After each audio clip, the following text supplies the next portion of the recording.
Presupuesto de país Aruba tá a lei mais importante que o Parlamento de Aruba trata de ano.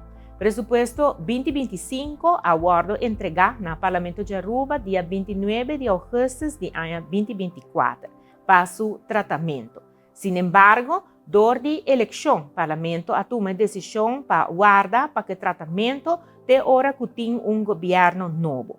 Realidade, formação está tardando e dentro disso aqui, toda informação que o Parlamento tem que para por tratar presupuesto 2025 está no Parlamento. Entre nós, contesta nós, arriba e pergunta nós, o acordo assim, o governo manda essa aqui acaba e também nota de câmbio que está refleja o câmbio mais recente, lo qual está crescimento econômico, mas também o câmbio fiscal no começo de ano. Tudo isso aqui acaba de nota de câmbio que o Parlamento já recebeu fora do governo.